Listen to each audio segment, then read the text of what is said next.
Hello and good afternoon, everyone. My name is Rebecca. I am an interior designer and I own Revision Custom Home Design in Billings, Montana. Today I am working on a project for a new client of mine, actually someone I met a few years back and was finally ready to move forward in the process. Her and her husband own some land. They've been living in a trailer on that land for some time. They have a garage and shop, and now they're finally ready to move forward with building their house on this property. So I'm super excited to help her. I've been waiting for this one for a little while. And so what I do when I'm working on designing a house is I start with whatever the client wants to send me. Now, for some reason, I tend to attract engineers as my clients who go the extra step of actually finding a drafting software for consumers and coming up with something kind of like this, where they already send it to me with a pretty decent idea of what they want. Now, that's not always the case, but it happens more often than I would expect in this industry. So in some ways it makes my job easy, but there's still always things that they need a professional for, because those consumer-based softwares, they'll let you draw pretty much anything. They're not going to tell you, oh, by the way, you can't have a staircase that's only 2 feet wide. You can't put a toilet facing a sink without that much space. So then I go back through and, of course, check it for code, check it for actual functional use based on my years of experience. So I'm super excited about this one. It's a pretty I don't want to say simple. It's a layout that's fairly common in terms of having a central great room with living room, kitchen, dining, a couple bedrooms off to one side, and then a master suite off elsewhere. It's called a split bedroom plan. And it's, especially out here in Montana where I am, it's actually quite common. So like I mentioned, one of the unique situations in this one is that the garage is a detached structure that already exists. So we do have a mudroom, be, I don't know, 15, 20 feet from that structure. There'll probably be like a sidewalk or something in between. But it will be a true mudroom where, dirty boots from the country will be coming in and being taken off, not just coming in from the garage in suburbia. So I'm going to get started here, and I've got Chief Architect up here on the, there we go. Chief Architect is the drafting software that I use. I use Premiere X12 right now. I recently upgraded from Home Designer Pro, which is sort of the halfway in the middle between consumer and professional. And it worked well for a while, but doing more construction plans, I have upgraded to X12. So I'm going to go ahead and get started here. Now, on the plan that the client gave me, she has pretty good dimensions from here, kind of wrapping around, and then over here, the dimensions that the program she was using spit out are a little more vague. So that's how I'm going to start on this plan. It's kind of over here on this side wall, and just kind of go around in a circle. So I know I'm going to need my dining room and kitchen, so we'll just guess about 23. Then she's got a pantry, a bathroom, and then a closet and a bedroom. So 10, 13, we'll say about 28. So I'm just kind of guessing right now, and the very first couple lines I throw down are completely random, sort of, and then I fine-tune everything once I get the perimeter about where I think it might be. So now we have 2 bedrooms here that are about 11 feet wide, so we're going to come about 22 feet across the front here.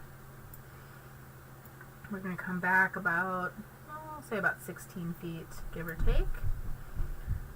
That looks like it's about 8. Maybe 6. Big, long mudroom. And she has that at 12. 22, we'll do about 36. Okay. Now, as you can see, it's kind of skewing, so this is definitely not 100% correct yet. We'll get there. Okay, now we've got a master suite, so we're going to come across about, say about 16 feet. Covered porch, I'm guessing, will be about 10 feet deep.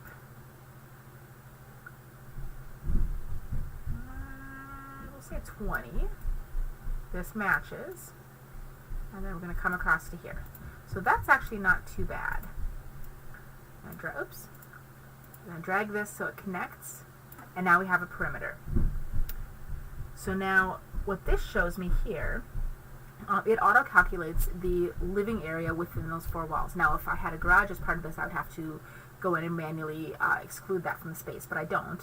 So right now it's telling me that I'm at 1,826 square feet, which is actually really, really close to where we want to be. The goal for this project is somewhere in the range of 1,600 to 2,000 on the main floor, and then we're going to have an unfinished basement space underneath that will be matched. So we're actually pretty close. Now it's just a matter of fine-tuning all of this. So the next step that I'll do is go through here with my interior wall tool. Sorry, I just moved my toolbars around here earlier today, so I gotta remember which way to look. Okay, so we know we've got that, and that, and that. So now I'm just kind of going in here and sort of subdividing the space based on what this plan is. Hold on. Okay, so now, and that'll be like a, we'll carry that across for right now. Might change that later. Now, this is not actually a closed-off entryway. There's doorways, but this is a starting point, so we'll get there. Okay, so now we have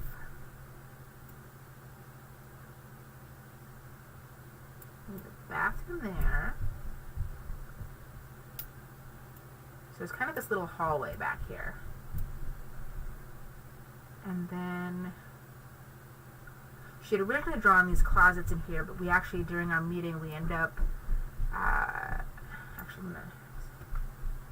going to carry this over like that. We're actually going to do something kind of unique with the closets. Instead of doing two separate closets, we're going to put the closets on the wall that divide the two bedrooms, and that's actually not uncommon, but we're not going to put a dividing wall in between them. So because these are kids' bedrooms, it'll kind of be like a little secret passage. She has 3 kiddos that are all within a couple years of each other, so their clothing sizes are actually all pretty close in range. So for right now, it makes sense that all of the clothes just go in one closet. The boys can kind of share as needed. I'm sharing. We'll see how the kiddos decide they feel about that, but it's a good idea to start with. Okay, and then I'm going to actually do this as a little anti-hallway here, so sort of like that. Like that, and then we'll carry that across. Now, these dimensions aren't exactly right. I'll have to get the doors where I need them to be because we'll need to be able to get into this bedroom. But then there's going to be that giant closet that separates the two. So we might end up doing something kind of like this, where we do that, and then this would be the door into the bathroom here. So we're getting close. And then over here we've just got like a coat closet, linen closet. We'll play with that. So, here's where we are right now.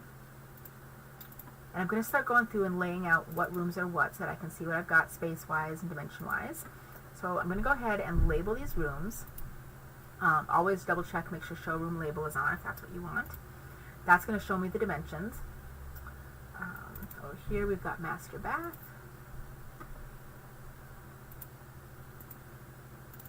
This is the walk-in closet.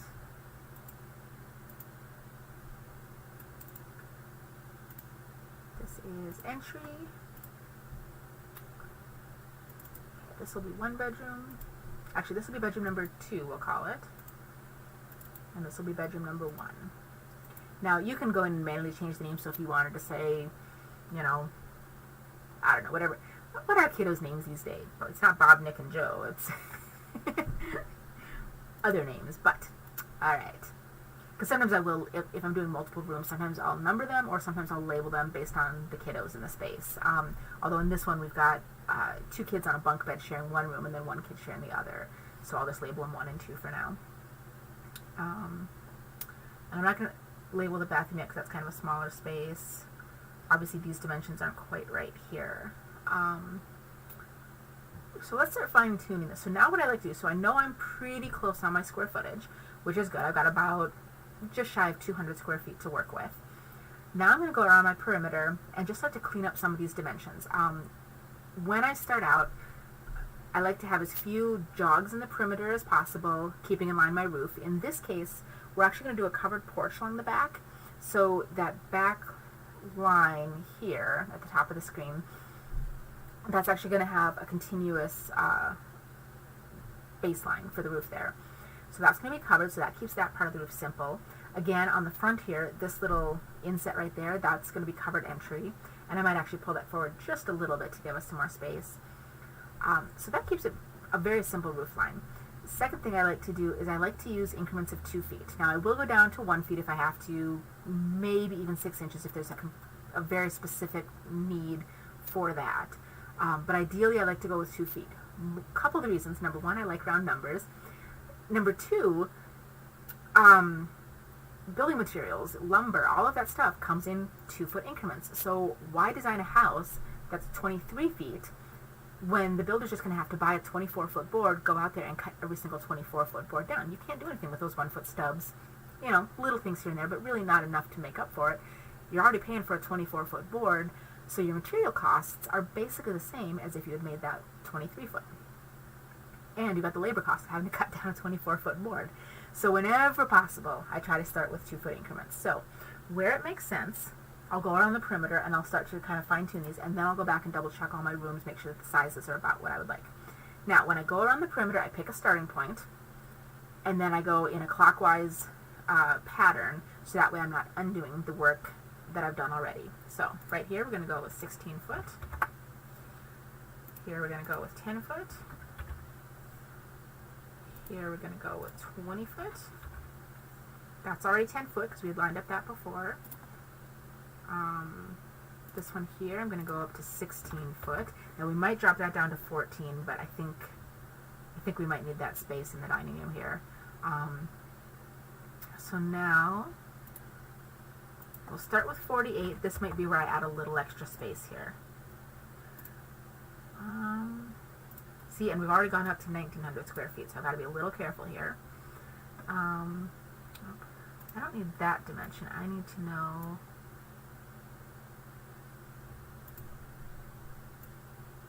this overall here. So that's 23. I'm going to go to 24 foot here. Okay. So now here.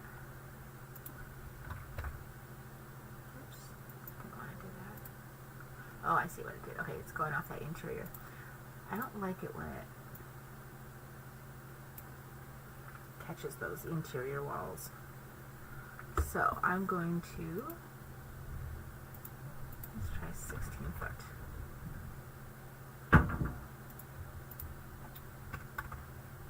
Okay.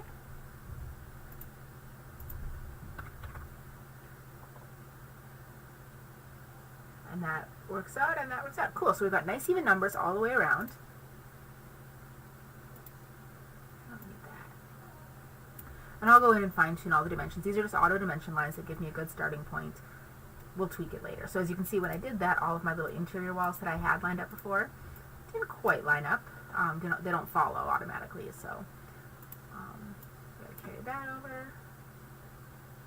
Alright, so now all of my interior walls still line up with those exterior walls, and square footage, I ended up at 1928, which means I'm under my 2,000 goal. Whenever possible, I like to try and stay within, obviously, my clients' needs and requirements for square footage, because usually that's what a big factor for the budget. Materials can kind of, go one way or the other. It's usually easier to do that, but if your square footage is too big to begin with, you're kind of dead in the water from the get-go. So obviously I always try to come in under, and if possible, so I always try to go, I don't want to say as small as possible to start with, but I definitely err on the side of smaller rather than bigger until I know that I've got some room to play with, some space and some budget. So being here under, under the 2,000 square feet definitely makes me happy. I might try and shrink it down just a teeny bit more if it makes sense. So now I've got to look at how some of these things line up. And I'm thinking, I'm not quite sure if this room is going to be big enough here, given what's...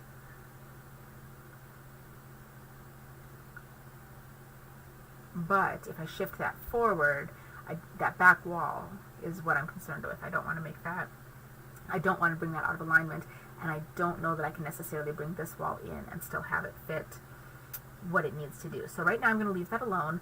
However, I might bump this forward and see what that does to my square footage. And that puts me at 1968. So you know what, I'm comfortable with that for right now because I know how much has to go into this space. Yeah, I don't want to mess with that right now. So, okay. So now I need to kind of tweak these a little bit more because obviously this is not quite right. So I'm going to use my interior dimension tool to come across here and check these. Now, a walk-in closet, especially a walk-through closet, bare minimum, you need to have 2 feet for your rod and shelf. Now, the rod and shelf only come out usually a foot from the wall, but your hangers are always twice that. People seem to forget that. So then you have to have that 2 feet plus space to walk. So bare minimum, you're talking 4 feet. Usually 4'6" or even 5 is better. That starts to get a little, you know, it's big, but we'll see what we can do here. So, because obviously 8'3" is not enough for a bedroom. So, yeah, see, and that still isn't quite enough. So now here's where I'm starting to get a little concerned because 16 foot for a dining room is more than enough. In fact, I might actually shrink that to 14 here. So that then does drop my living area down just a little bit. But I feel like we need more space up here.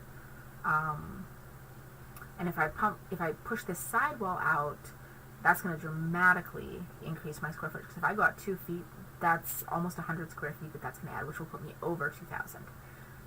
If I come here, though, I might be able to do this, and that goes up to 1980. So that's not as bad. Like that, I think I can live with. But that's only a 6 foot wide entry, and yeah, that might not be enough. But this, hold on, that's 20 feet. We might be able to get by with 18 foot here. So let's do that. And then scoot this over. Scoot the name over. Okay. So now that keeps us at that 1968. I think that's much more reasonable. So now what that does to the dimensions here, let's see if we can do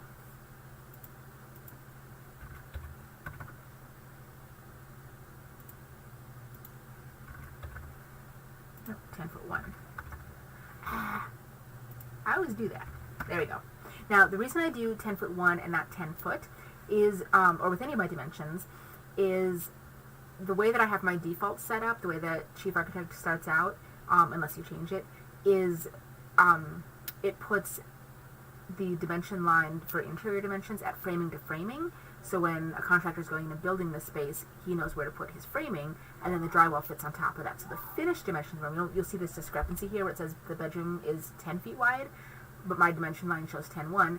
That's because of the half-inch drywall on both walls. So I'll just have to remember that. So what that does actually, that actually makes my closet 4'4" wide, which is, I think, pretty comfortable.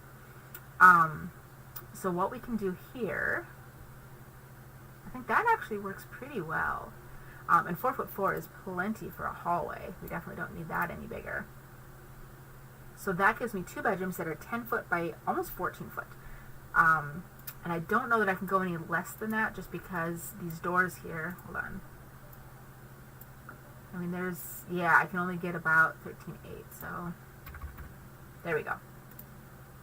So that gives us the space we need here, except what I'm trying to do is over here, we need to get the kitchen in, and because this is a house that's a little ways outside of town, not huge, I mean, I think it's maybe only about 15 minutes outside of town, we definitely need a pantry, large pantry storage. You know, these people that are going to do that Costco run once a month, and really need to have space for all that. So originally we were thinking the bathroom would go here, but I'm almost thinking the way we have these closets set up, I'm thinking I'm going to move the bathroom over to this side, and then this can be used as some of that pantry space. Now it's a little awkward having, well, maybe not actually. It might be, a little awkward kind of coming this way to get into the pantry, but I think actually I'm going to make the entrance to the pantry more in the kitchen. So let's do this. Let's do a break line here. So my walls are still parallel, but there's an opening, not a framed doorway, but just a hallway. I'm going to get rid of that door right there. Put this over here. Okay, so now this room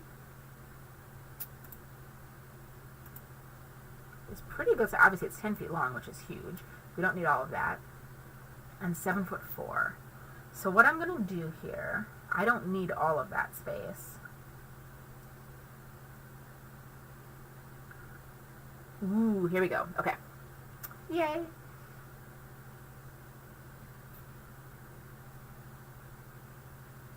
So we want to have a front hall closet.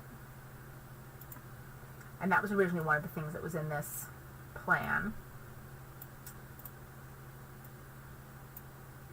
Okay, so then dimension. And we need a linen closet. Now, for walk-in closets, like I said, you need about that 4 foot or so. For a non-walk-in closet, just like a coat closet, 2 foot is the standard depth. And again, you need your space for your hangers, and that's kind of about it. So we're going to do that.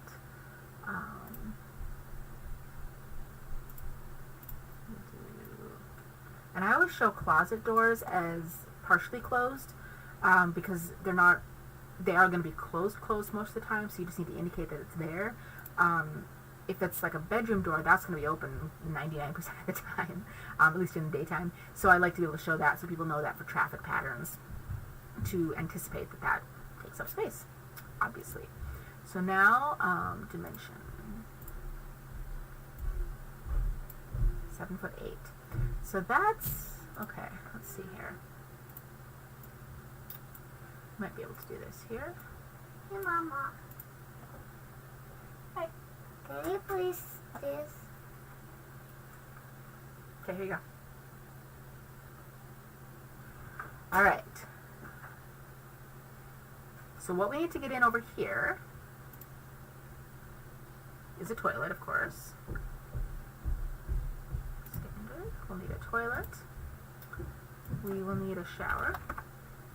And this will actually be like a tub shower combo. Number 3 is my favorite. Don't ask me why.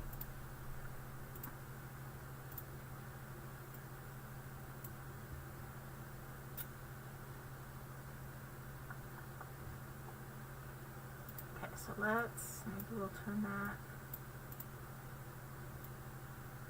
This is a little different than my usual bathroom layout. Usually,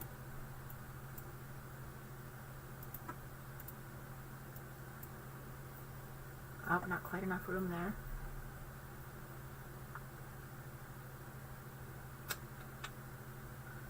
But what could I do?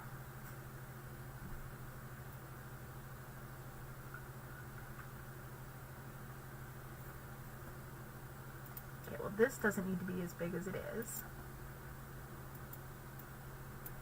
So I can scoot this over. And I think I'm going to change the swing of that. There we go.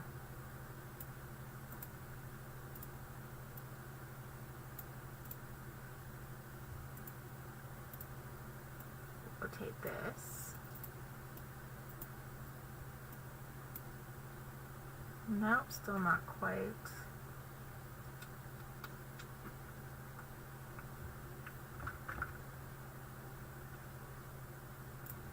But I can do this.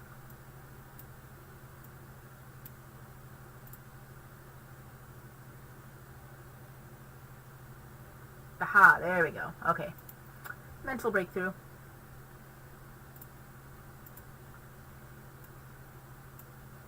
Because one of the things we wanted to accomplish was a linen closet of some sort. So we can do this.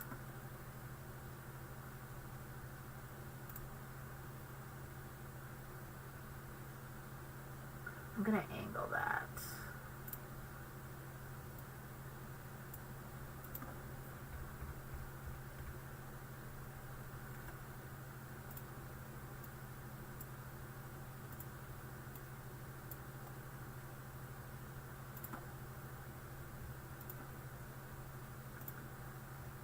a door out here.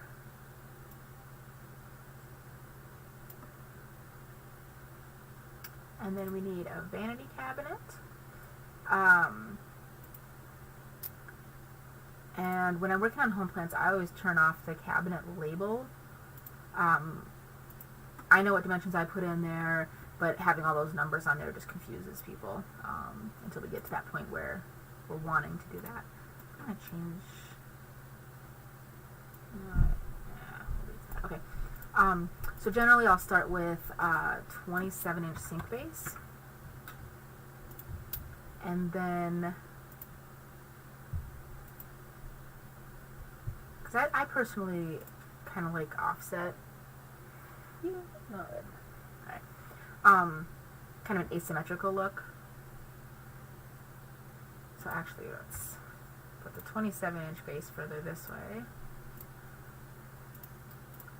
And then we want this to be a 15-inch.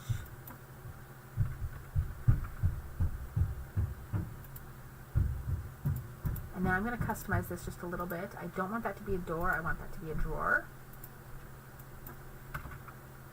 Oh, and I haven't figured this one. Okay, so up here, this drawer is 5.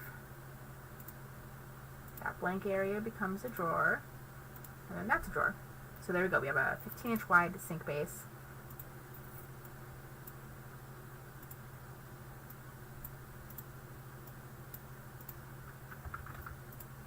Okay. Now our door clears it. It's a little...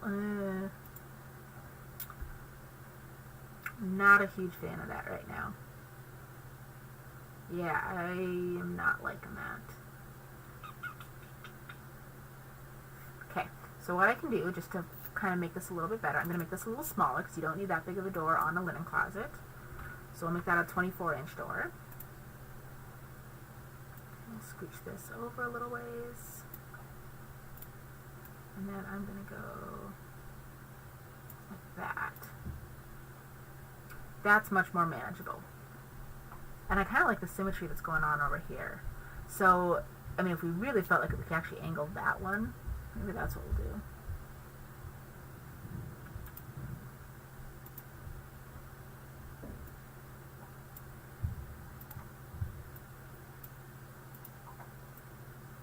Edna.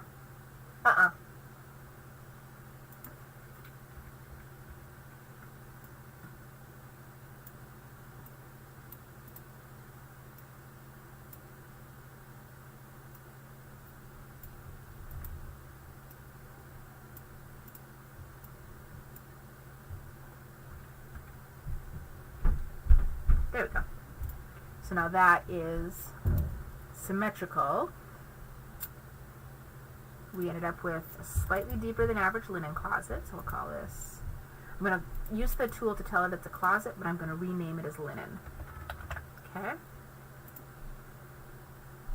You know what? I'm not even going to do that. Undo. I'm going to use my text tool.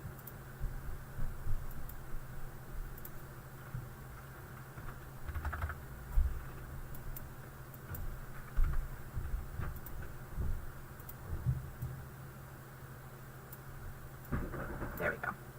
Now this room here, this I am going to put the room label. So this is a bath.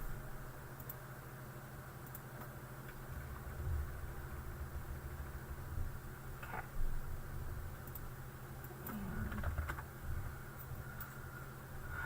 so then now we need a sink. There we go.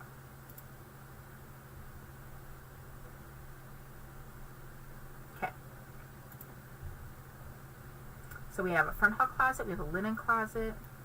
We don't need these dimension lines anymore.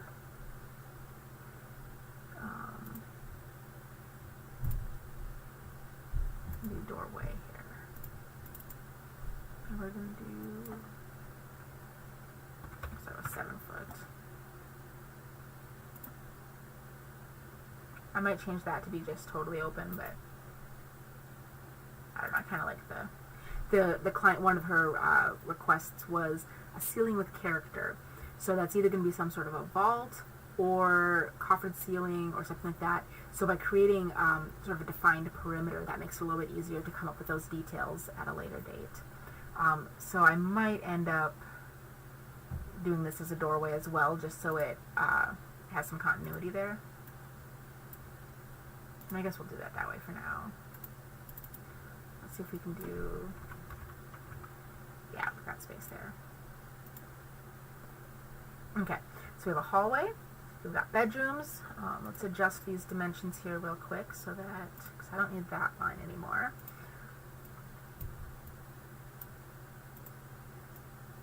Move these labels so they're kind of even. And then for this closet, we need to show the door. So I think,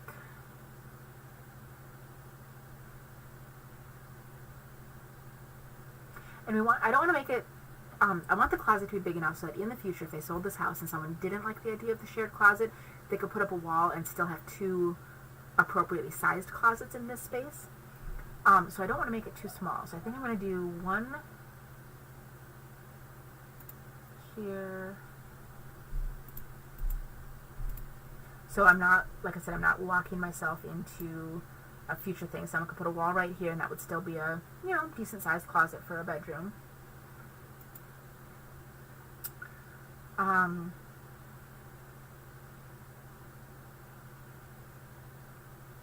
And then, so we'll use this tool here. And that's the standard shelf rod configuration. Now what I always do on these to show the clients is I zoom on in here way close, and then I draw a line. I draw a series of lines. Oops, that was too long.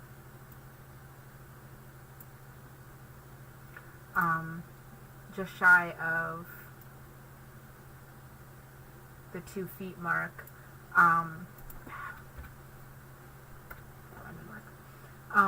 Because what that does is that indicates the hanger line, which is the thing that so many people forget, overlook, you know.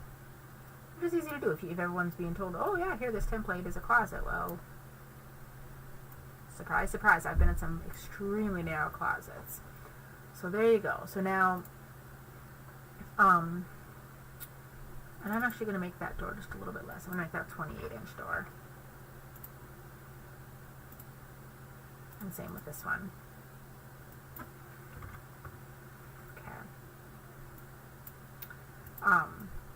Part of me wants to do a pocket door, but depending on what kind of a closet system they use, if the builder's not going to build something from scratch and have it supported on its own, you've got to be careful putting a pocket into that wall, because then you don't have the support for that. So, and then I'm going to copy these and put another set down here. So you can see how that, so they'll have space in this closet for a whole wall there, and then if they want to do like a little freestanding, you know, piece of furniture down here or something, they could. You know, we might actually get more rod space. You know what? I think we will get more rod space if we do it a little bit differently. Okay, so here. Let's tweak this. And see, this is kind of the process. Sometimes you see something in your brain, and until you see it on paper or on the screen, you don't always... It's hard to make those spatial choices sometimes, which, even as a designer, you know, sometimes I just have to see it before I know. So if we put that there,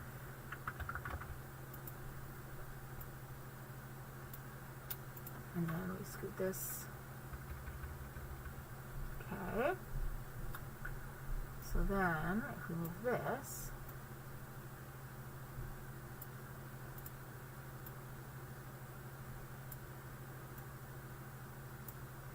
and do one back here.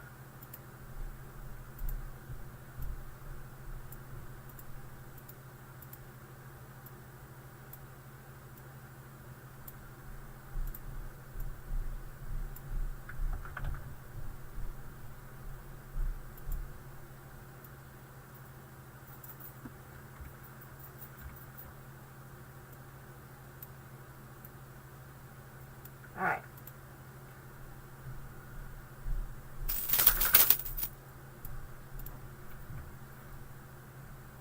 So now what that does is gives me, oops,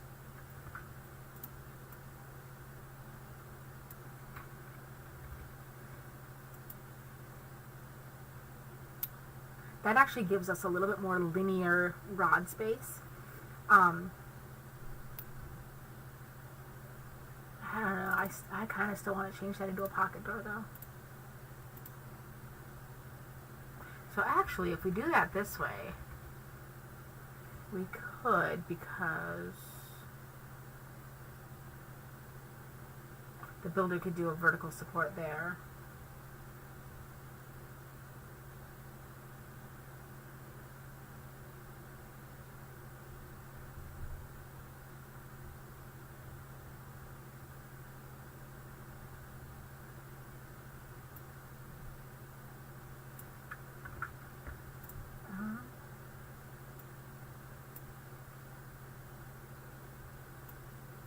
Aha, there we go. And we can actually scoot that just a little ways over. Okay. And so then we're going to change this one also to a pocket door.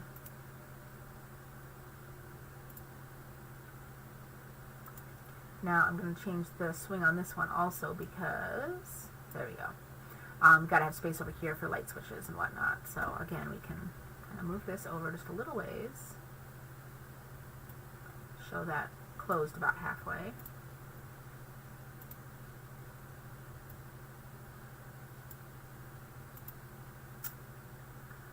And so I think that gives us a few extra inches here of,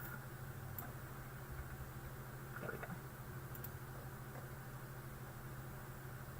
go. Okay, so that gives us more linear closet space, linear rod space. Now granted, this can be, you know, that we could work on a plan as we go a little further to do, say, double rods, to do rods with shelves below, or vice versa. For a kid's closet, they really don't need a ton of rod space. I mean, honestly,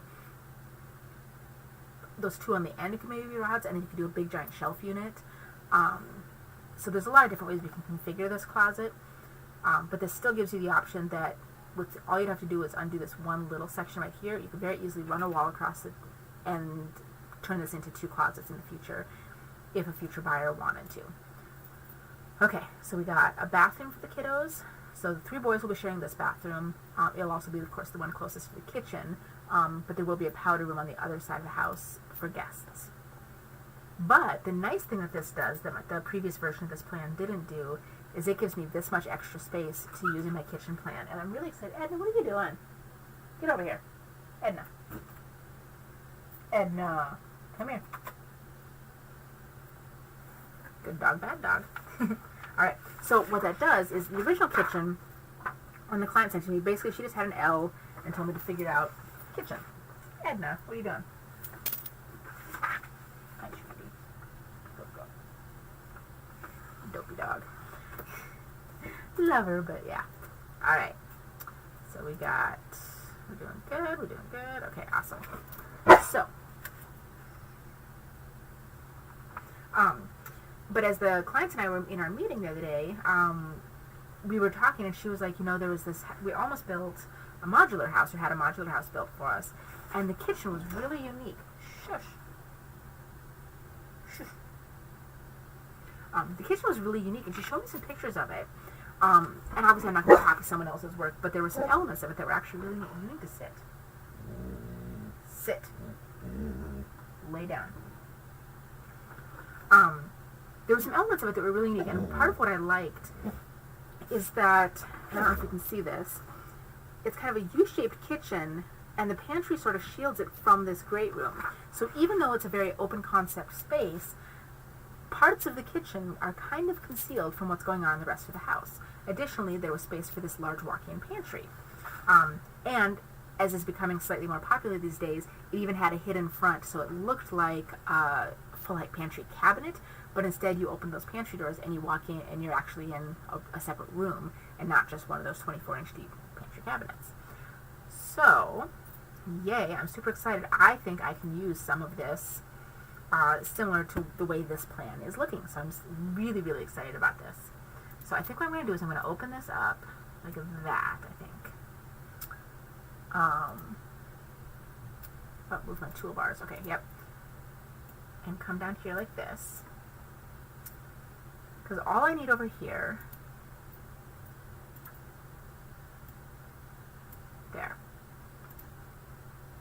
So I need this to be 5'1". Okay.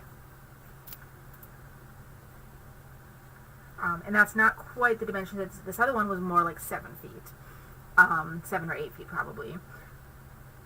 But the point is getting a little bit of a dead end in this kitchen to conceal some of the working space from the main part of the house, and still have a lot of storage.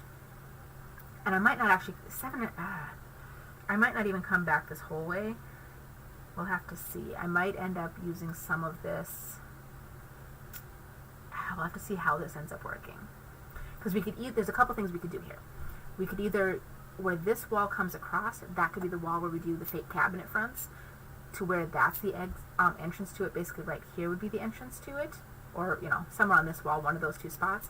Or we could just have that be a wall and have the door be right around the corner where it's not visible. So you're saving the cost of buying the false front cabinetry, which is actually kind of, I don't think it's terribly expensive, but I think that might be where I start. And then if we decide to go back and make that look like some built-ins, we totally could. So,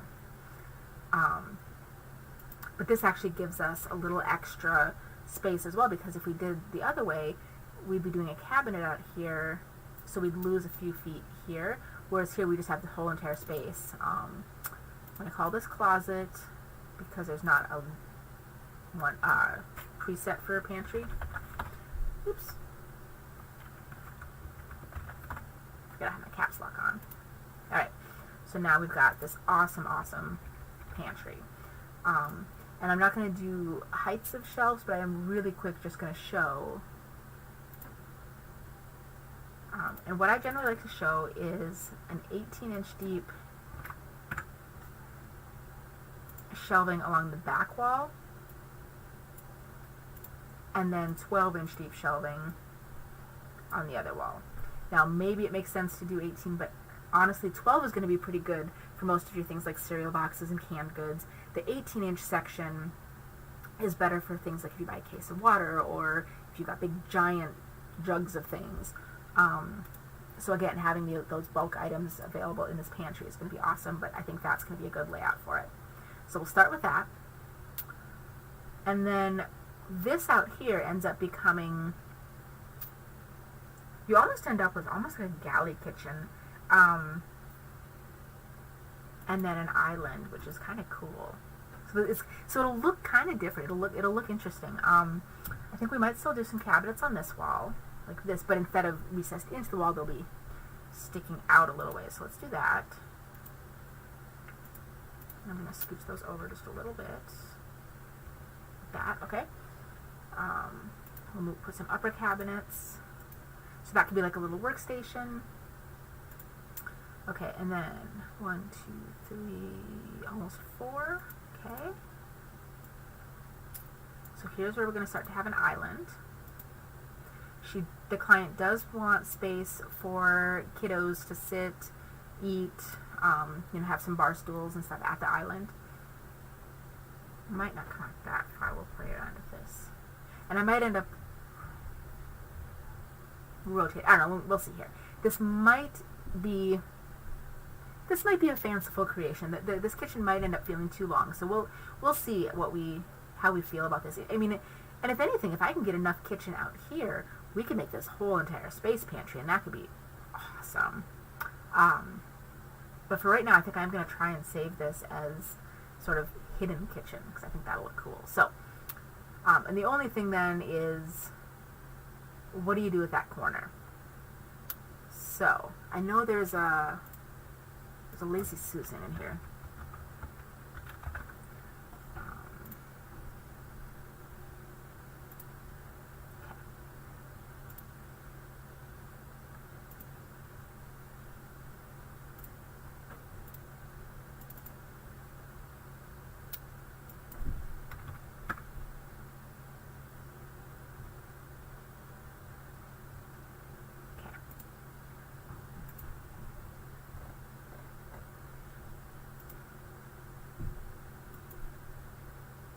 So something like that corner would end up being, say,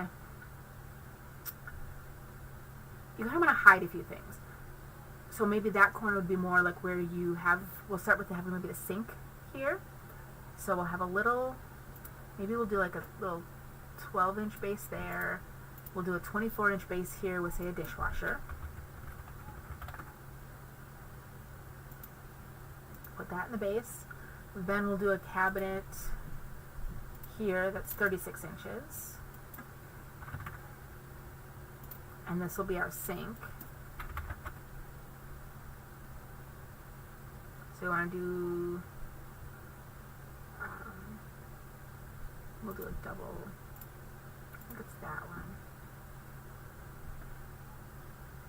See, I made my toolbars really tiny. Nope, I don't want wide, I want double undermount. There we go. Okay, so we'll do that. And then we'll have another little cabinet. So we need to figure out where we want the fridge and where we want the stove. I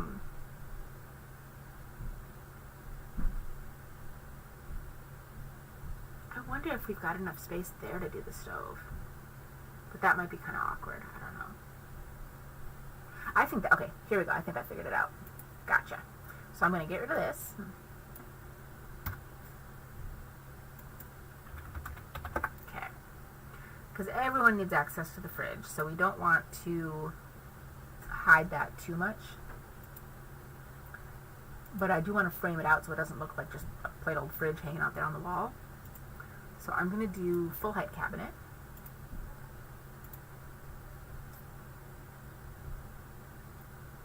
I'm going to do it on the other side. Here we go. There. So I'm going to move this fridge over. And then what we'll do is we'll end up, when we meet with the cabinet people, we will fine tune this a little bit. But essentially what we'll do is we'll basically build like a surround. So it'll be this 24-inch pantry cabinet that's the same, you know, pretty tall, taller than the height of the fridge. And then there'll be an upper cabinet above the fridge here that comes on over like this. And then there'll be an end panel that comes down, which masks the edge and essentially makes that look like a built-in. So we're gonna, not even like a built-in, but come over here. We want to do, yeah, here we go, camera. So there you go. So you can see how that fits together. So as you're approaching it from the rest of the house, that's kind of what you see there. So that's kind of, you know, it's a pretty good look, I think. And then there would, of course, then be a side panel here in whatever finish the rest of that is. So I like that. And I kind of do like this dead end. It's not really dead end because you're going to the pantry, actually, but you know what I mean. Okay. So we'll close that. And that's, I'm going to give this just a few extra inches here. I'm going to make this,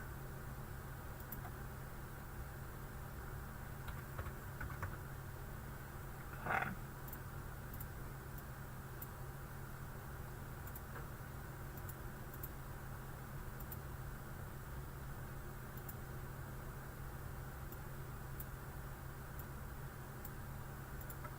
So that was only 3 inches that I added there, but I think that's, and then I'm going to drop that down to maybe 18 inches.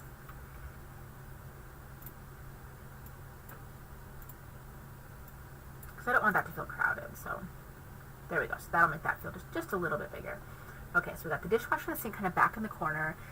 This way, as you're prepping things, you'll be able to grab things out of the fridge pretty easily. You'll be able to grab things out of the pantry. You've got some workspace back here. You know, that's where maybe the coffee maker can get tucked. You know, kind of your messier stuff sometimes. And then as we extend down here, you'll see this will be the wall that has the range on it. And then I just need to decide which, I don't know, I think I might change this, rotate that, like that. And I need that to be about there. I think that's better. And then maybe we'll do like that because then we want to have countertop like that.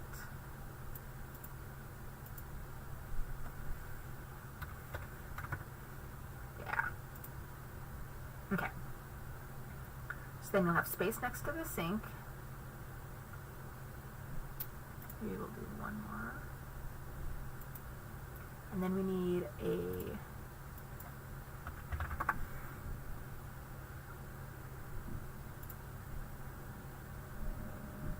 cooktop, range oven, all of that. And for symmetry, see, that might get a little long down there, but okay, so for symmetry I kind of like to move this over just a little ways.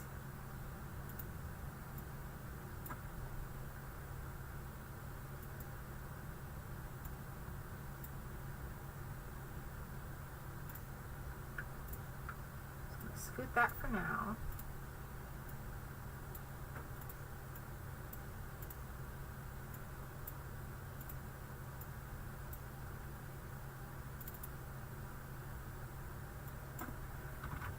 And I always try to keep my cabinets in 3-inch increments because that's what stock cabinetry comes in. You can always go up to custom if you need to, but if you can start with stock cabinetry sizes, you're going to be better off budget-wise most of the time.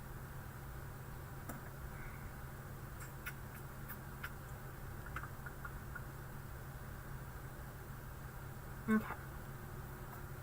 So now, starting point for this kitchen.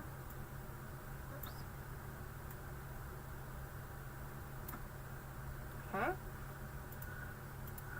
so then uppers,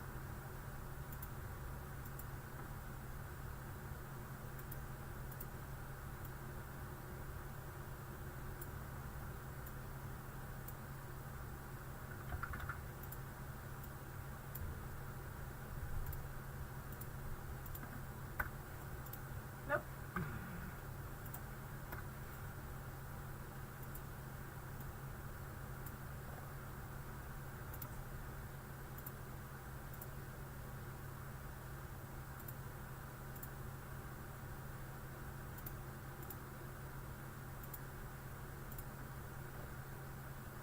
Alright, and so we'll play around with what the symmetry on this looks like here, but we'll need to figure out where they want the microwave to go, whether they want the microwave to go over the range. You know, probably, these are 9-foot ceilings in this house. We might end up bringing the cabinetry all the way up to the ceiling, or, you know, capping this off with a shelf of sort. Let me draw I'm going to draw a range here, because I think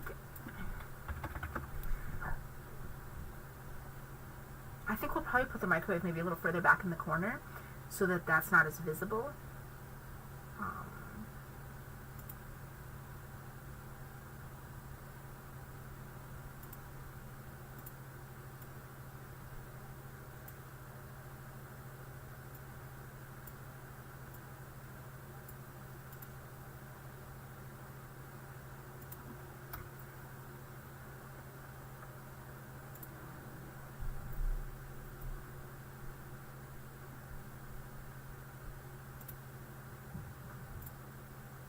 There we go. Okay, so we'll do that. And then we'll do a wall cabinet above the sink, but hold on. Nope, no. I always gotta remember what tool you're using as you flip back and forth. Okay.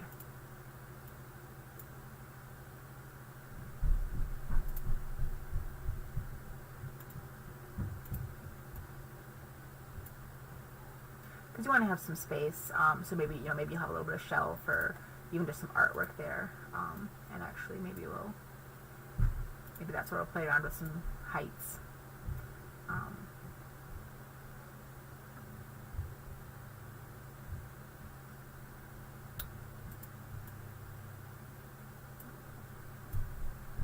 So then as you're down in the dining room, that's when you would start to see, I don't like that it puts that, no backsplash, okay. There we go, now that works. And so then maybe down there still have the Lazy Susan, that's where your pots and pans will go. And then maybe, for example, I don't know if they want to do an upper or, let's lift this up, let's do,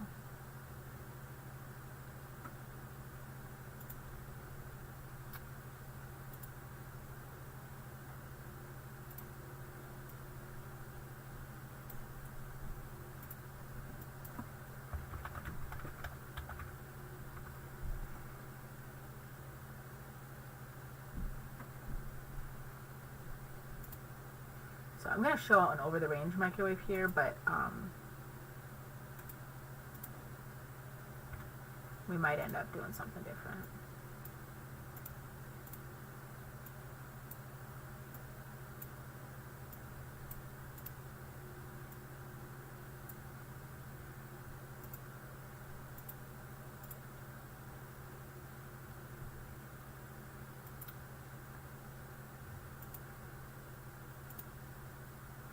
I need a wall cabinet. There we go.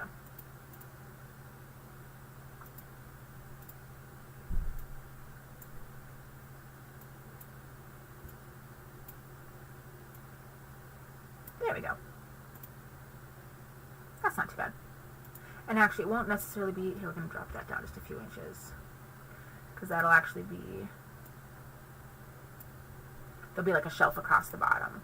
So it'll kind of look like an above-the-range microwave, but it won't have the vent hood underneath because you won't need that. But that's kind of nice because that way you can have someone, microwaving popcorn away from everything else that's going on. So that's what that corner kind of looks like. So it is a little bit longer kitchen than some people maybe are used to, but it has a huge amount of storage. The entrance to the pantry is hidden, which was kind of her goal anyway, and we found a way to do it just off of the main kitchen. In fact, I'm going to switch that to a pocket door. I think that's going to be more useful for her.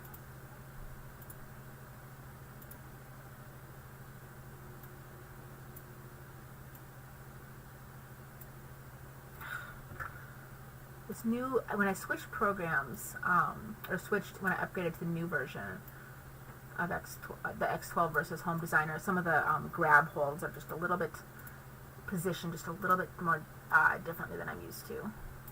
And out.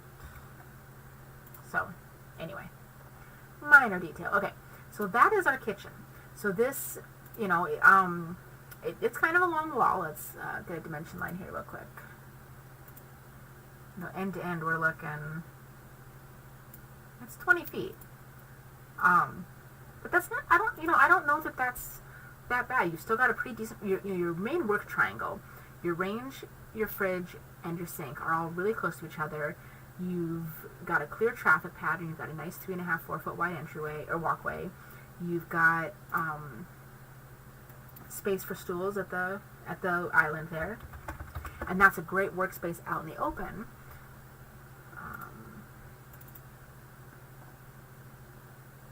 So that everyone can use that.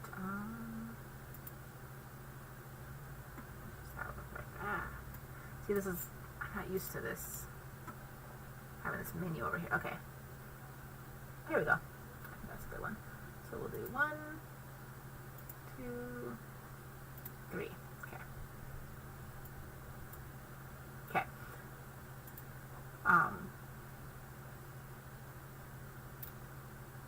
So dimensions.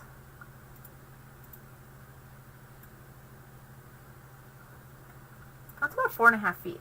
So that's a pretty good amount there. In fact, if someone really wanted to, we could probably make this island just a little bit bigger.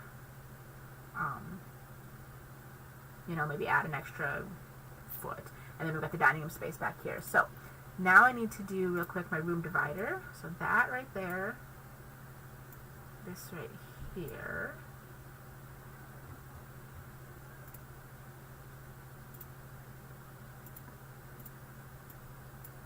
It's not unconnected. There we go. Okay. So now we have, this is the dining room.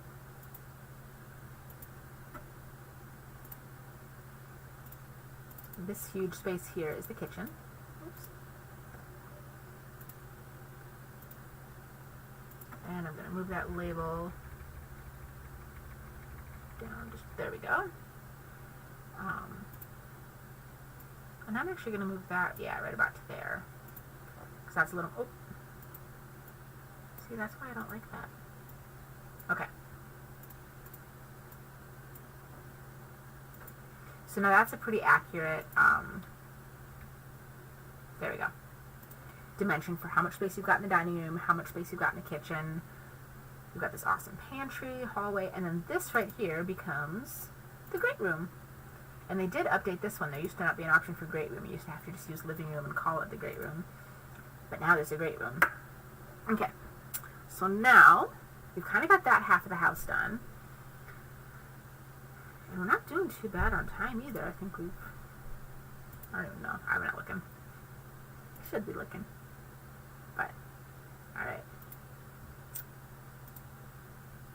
Okay. So we got the great room. So now over on this half of the house, we've got the entryway, we've got the coat closet.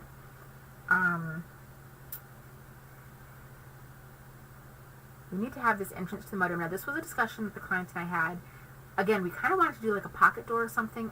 I don't know if that's going to work. I need to check with the builder, or a builder, and find out if we can, because the thing that people sometimes forget about with pocket doors is you have to have a pocket for them to go into, because if you see what's happening on your screen, you can't do that. You can't just have the door shooting out in the other room. That's just not going to work, because you got to have a pocket for that to go into. So now, the way this entryway is sized, if that door is 2'6", I have just enough room here. However, that's the main door that everyone's going to be using to come in the house. No one's going to use the front door except for guests. That door right there is going to be the one that everyone goes through. And honestly, I'd really like it to be a 3-footer, but I don't think I can, because there's really no space extra for it to go into that wall, because that is an exterior wall. So what I had talked to the client about, the possibility was, a barn door is not going to look right, because the barn door would have to be inside the mudroom, so you'd be seeing, it'd be weird. But we could possibly double the thickness of that wall and essentially run the pocket door down, 4 inches over. So it's something we'll put, because actually, and you wouldn't be doubling the thickness of the wall here, you would just move that over, and you would essentially have this wall running parallel. Let's see if I can grab it. So, okay. So instead of this going like that, you would have this wall, hold on, like that. And it would just come up and touch like that. And that was the only thing I could think of to give us the amount of space that we need, especially because this is going to be where the washer and dryer go. So that's a 3-foot pocket door now. So it does mean that you lose 3 to 4 inches in that laundry room, but I think that's going to end up being a better solution than trying to come up with a barn door or have a hinged door, because of everything that we're trying to accomplish in this space. Because over here in this space, not only, okay, so we have, over here we have a powder room. Then we're going to have a staircase, and that's going to have a half wall. So right here we have a half wall. Okay. And then over here is the laundry / mudroom. So over here we have an exterior door that will be coming into the house.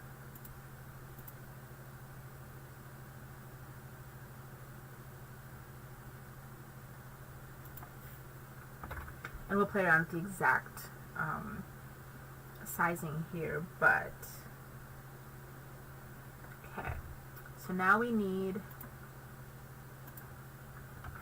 a toilet.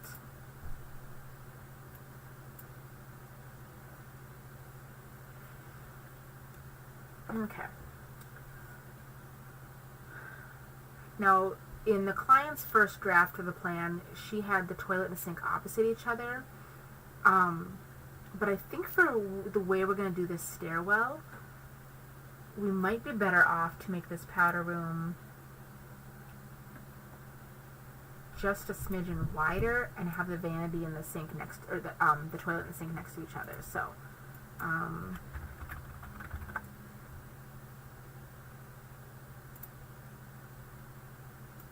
going to do a pedestal sink. And that's pretty close. Okay, so now we need the interior dimension of that.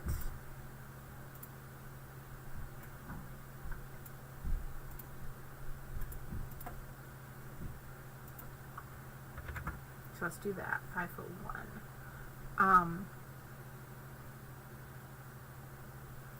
And what we're going to do here, hold on. So we need a door, of course.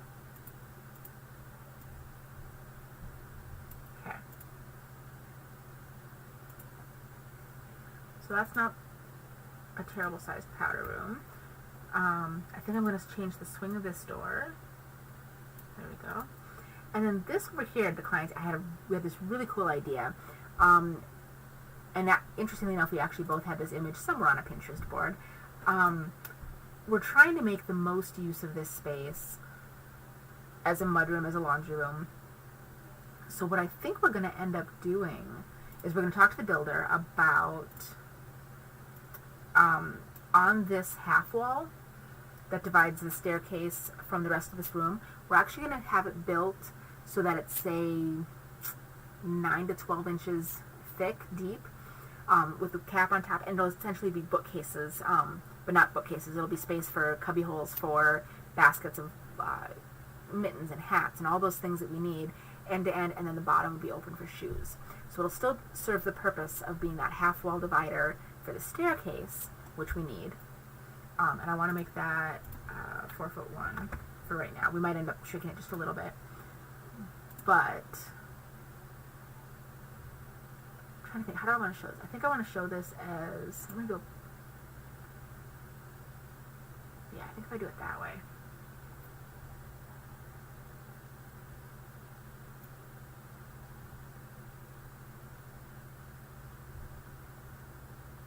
Okay.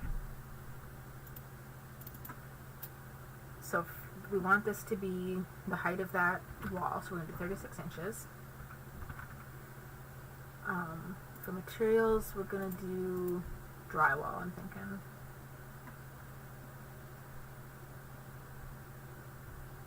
Where is it? No, not siding. Wallboard. Okay, because then we can paint it to match the rest of the room. Okay, so now, and I've only recently started playing with polyline solids, but it's, if you've ever used SketchUp, there's some similarities there, of course. Okay, so we need to make this a little shorter. It's about 2 inches too tall. Okay, so that wood cap would then extend over the whole thing. And then, got the thickness.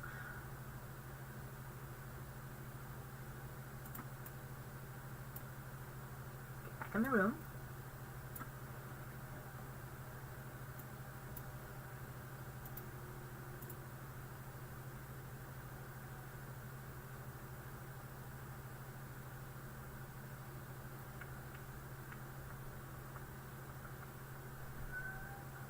Okay, so I'm going to play with the brake line and see if that does what I want it to do. Sometimes you got to do a few of these to get, okay, so yep, see I can kind of futz with it here.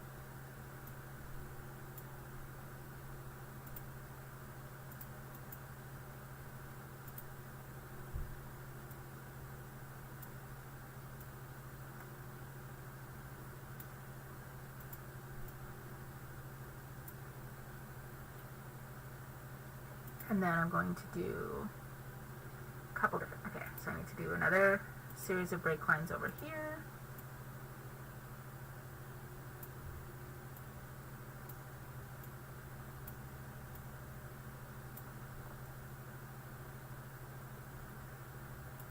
Drag this across. And as you can see, I need to lift it up just a little bit to match a baseboard height. There you go. And then just a couple shelves.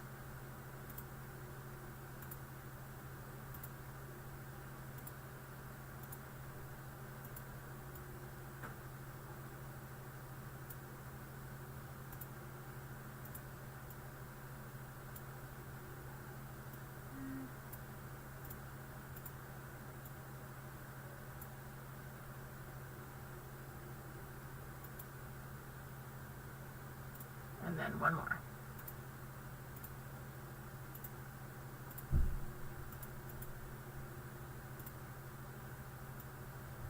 Oop, not clear.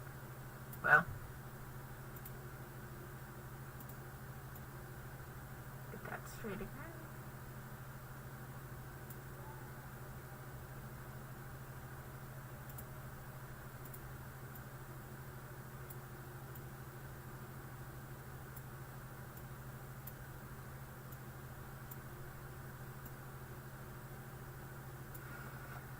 Sometimes this goes crazy smooth like that first one, and sometimes it just doesn't.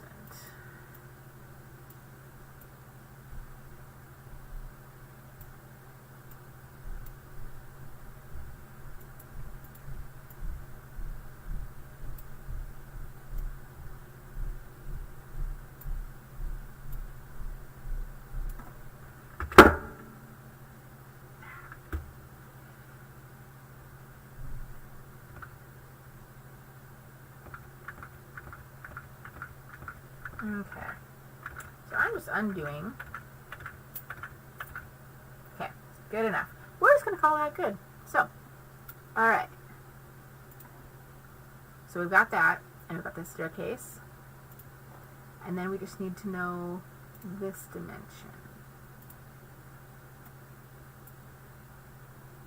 Okay. So we don't want people to fall down the top of the stairs. We don't want that to be a tripping hazard. I'm going to shoot for 4 foot right here.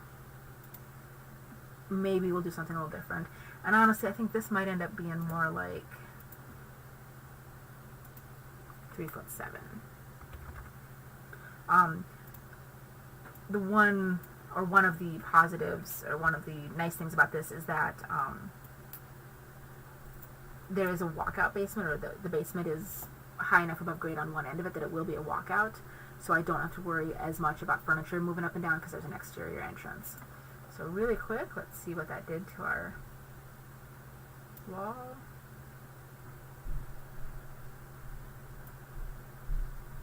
Okay, so we just need to tweak that over. And same thing. Okay, cool. So now we've got our little shelf unit there, but I think that's going to look just amazingly awesome. Okay, haven't hit save in a while. Let's do that real quick.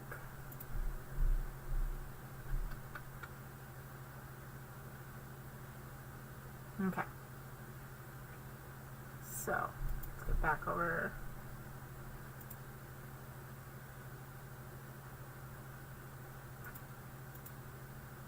Okay. Okay, so there we've got a good start on that. And just for curiosity, where are we at dimension-wise? If we...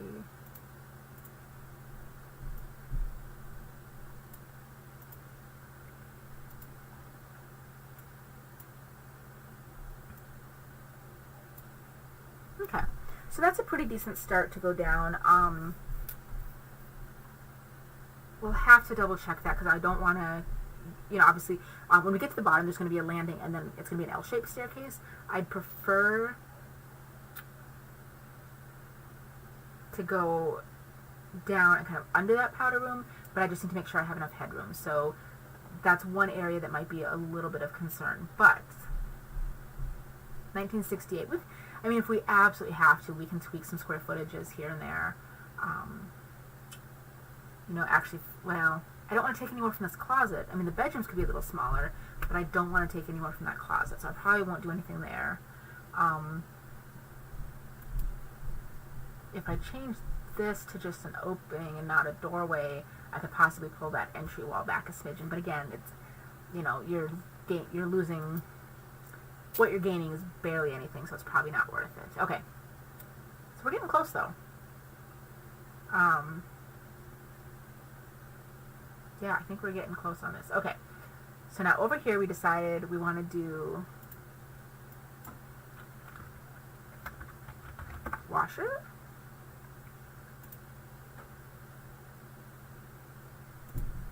And I always leave a little bit of a gap there. Can't type. I always leave at least an inch or so in between all my washer and dryer, because if you ever have to do maintenance on something that is designed to fit within, a hair's breadth, it is way more difficult. Whereas if you give yourself a few extra inches, you're going to be so much happier. We also want to do a utility sink. She doesn't want anything fancy, cabinets. Down the road, that might be something they add to the space, but for right now, we're just going to do a single basin freestanding utility sink. Which is a little further down if I remember correctly. Single basin laundry sink right there. And again, give myself just a couple inches. So we're going to have that. More than likely it'll be like maybe a single upper cabinet with a rod underneath, just enough to hold the soap and whatnot. So we'll do, actually what I'll do is I'll do an upper,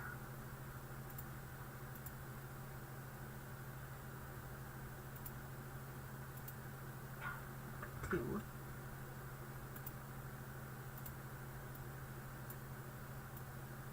Like that, and then we'll do that closet item.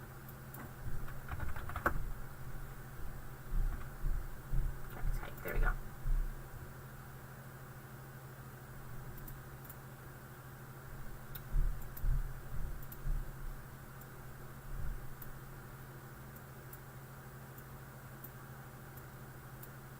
So what that ends up looking like is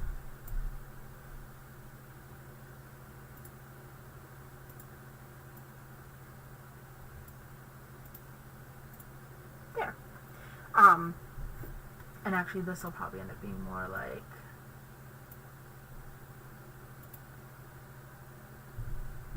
yeah, something like that. And maybe they'll do cabinets up to the ceiling again. That would definitely be functional, but really, I mean, that's all you need, a utility sink and that. So that's going to be her laundry room. And then we're just going to leave the rest of the space open so that they can do a bench, maybe some wall hooks, and kind of play with the space as they live there a little longer before making the final decisions about what to do in terms of kind of a built-in or whatnot. So for right now, we're just intentionally leaving that as open space. So this whole entire room, we're going to call this, I'll label it as laundry, but it's laundry / mudroom. Okay. So there'll be space over in that lower corner right here for a bench and hooks. This entire half wall dividing the staircase will be cubbies, so making use of kind of some of that space. You've still got space over here. You can have, you know, like a freestanding rolling laundry hamper. You've got lots of space over here to do those things. And then we're going to label this as powder room.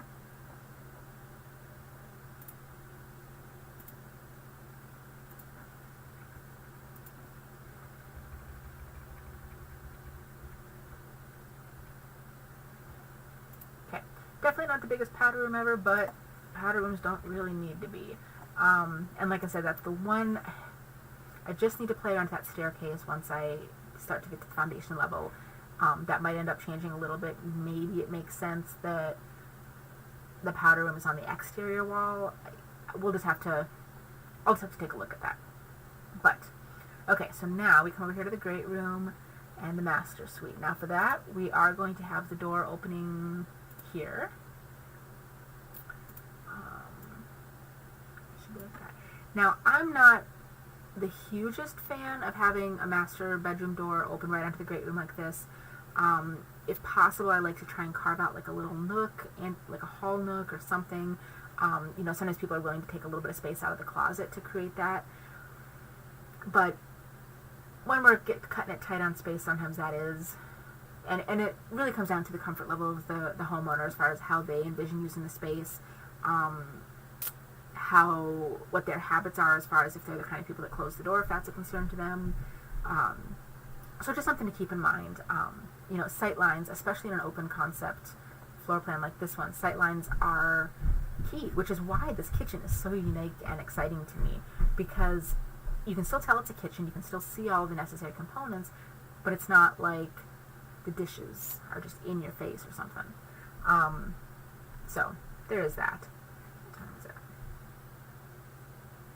4 o'clock, okay. So yeah, so we've got 14 by 15 is the, okay. We're doing good there. And now what we're going to do over here in this master suite, and I just randomly threw this wall in the middle of, this closet is almost definitely going to be smaller. Okay. So I'm going to scooch that over a little ways. This is much better. Okay. So then the client wanted to come into the bathroom from the bedroom and then go into the closet.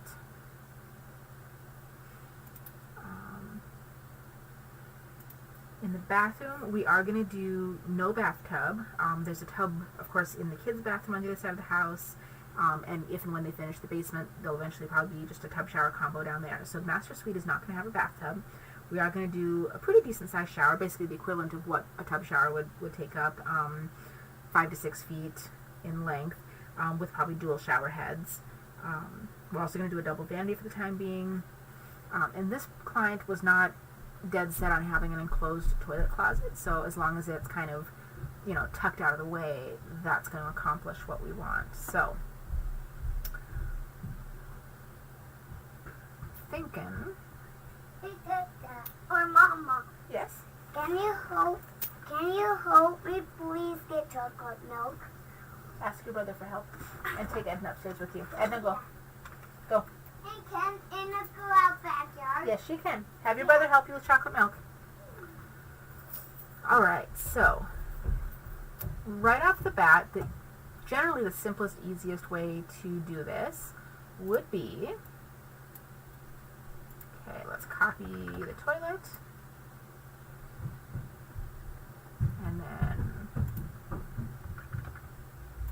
copy that sink base I already had, copy the drawer base. So we're going to come over here, we're going to put drawer base, sink base, drawer base, sink base, and if we can fit it, drawer base. Yay! So that ends up being a pretty good sized wall. What is the dimension on that? Let's see here. So that's 8 feet. That's pretty good size. That might be a little overkill, but that's okay. We can always start here and work our way on. And if nothing else, I mean, we've got the space in this bathroom the way it lays out. If that's how much space we want to give to the bathroom. I mean, we might steal a little bit. Because another way to do this would be, instead of doing all these little 15-inch sink bases, if you do like a big 18 or something. But we've got the extra space here, so I don't know.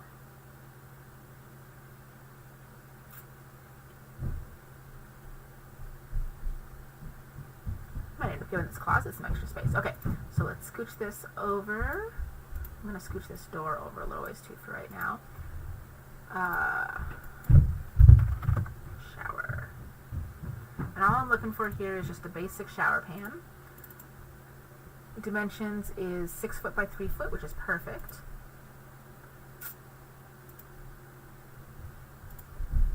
Interior wall, we're going to basically frame this like that, and then we'll do a glass.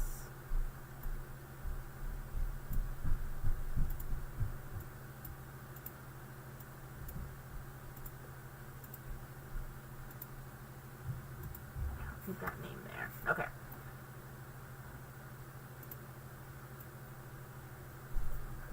Yeah, we'll do a little bit of a lift there. Okay.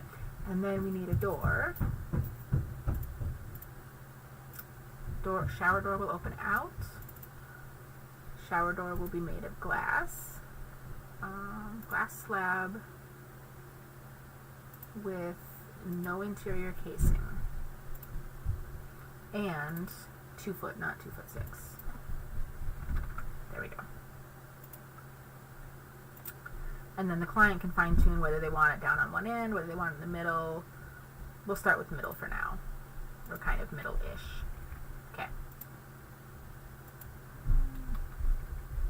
I kind of like having to be one end or the other, because even if you're doing dual shower heads at either end, there's generally one set of controls. And by moving the door closer to the end... Hello. Hi, I'm streaming. Okay. By moving the door kind of closer to one end or the other, you're able to reach in and turn it on without getting getting soaked. So generally I like to kind of put the door sort of like that. And then that way, if you want to have like a bench on one end or something, you can do that too. So, so I'm going to move this label down here. Okay. And I'm going to scooch this door over.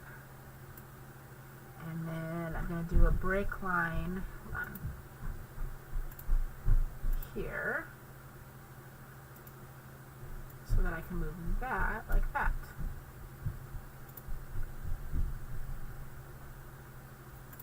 And I'm going to take this and turn it into a pocket door, because I like pocket doors.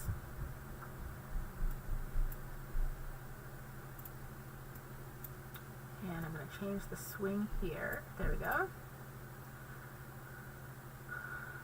And then we just need my handy dandy closet.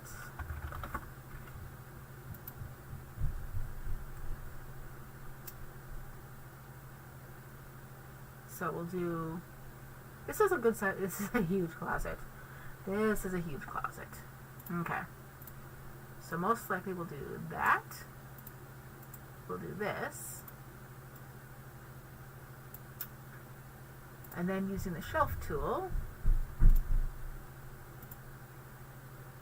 maybe they could, you know, they could maybe put a little shelf down here, but they're probably going to do some kind of a built-in shelf along here. So that would be, say, shoe shelves, handbags, whatever.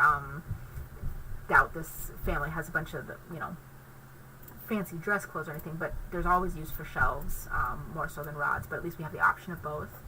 And then I'm going to come over here and I'm going to grab my little CAD lines.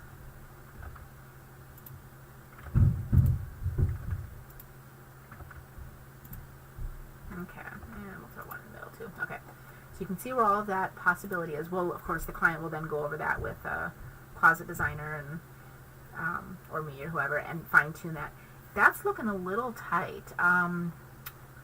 See, this is what I was talking about. Where you have these long, narrow closets where the builder's like, yeah, go for it. And then someone else comes in and goes, you've got 1.5 feet. This is about 1.5 feet. If you're, you know, so you kind of be inching down. If anything, you might even be turning sideways to kind of shimmy down to the end of that. So although this looks huge, it might not be as spacious or useful as the client might be wanting. So and that's why I didn't want to put a rod here, is because you would already be kind of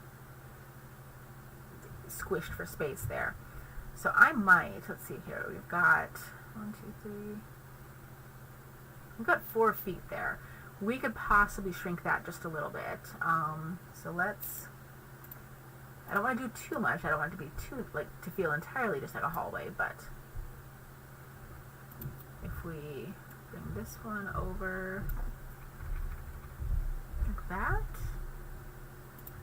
and then carry this wall over. Hey, that's my mama. Can Alex play hide and seek in 5? You have to ask him, honey. I'm busy. Alright.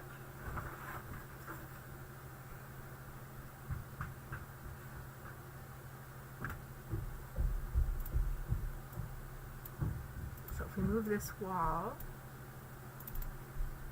yeah, still 36, okay.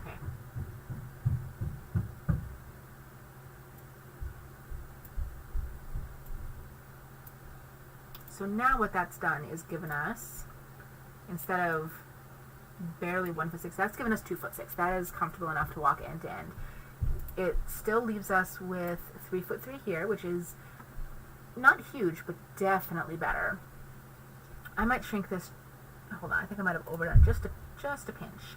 So let's do, hold on a sec.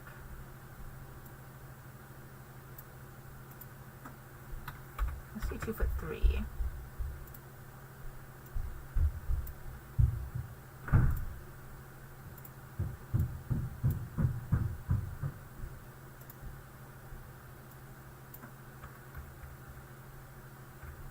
Do that.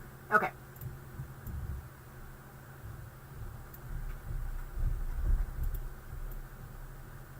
There we go. So there you go, 3 foot 6. No. Alex said no. I'm sorry, I can't make him do it. You need to make him do it. Honey, I'm busy. You need to make him do it. I'm busy and I You have the need camera to on. make him off. Okay. So we've got master bath. Make him do it. I can't. You make him do it. You can't. Sweetheart, I am down here and I am busy. No. See, Alex is doing that. See, Alex is going to do it. You need to go talk to Alex. No, you! He's saying no. You need to. He's saying no. You two. You two need to go. Sweetheart, you need to go. No, you go. Okay. So, You see here's Alex, where we are with the you plan. see Alex to do it. You need to go upstairs. Mom can't see Alex to do it. Mom can't see Alright. Alex to do So it. I'm going to take a break. I think we've gotten pretty far. Basically, at this point, we've gotten all of our interior doors in. All that's left to do on the main floor really is add in windows. And then I need to go down to the lower level, add in a basement foundation, figure out that staircase and how that goes down. And that's really about all we're going to do there, because in the basement, they're going to leave it completely unfinished. We'll just have a little enclosure and a doorway at the bottom of the stairs so that the homeowner can finish it off at a later date. But there you go. That is kind of the process I go through for coming up with a floor plan after I've met with the client. I think we've stayed pretty well within the parameters. We're at 1968, so we're just skating under that 2,000 square feet that they were hoping for. But this is a really great first draft. I think we've got a lot to work with, and I am super excited to show this to the client. So thank you all so much for tuning in. I really do appreciate it. If you haven't already, I would appreciate you taking a moment to like this video, share it with your friends, and above all else, subscribe so that you don't miss out on future videos and can follow me along throughout this whole journey. So have a wonderful day. Thank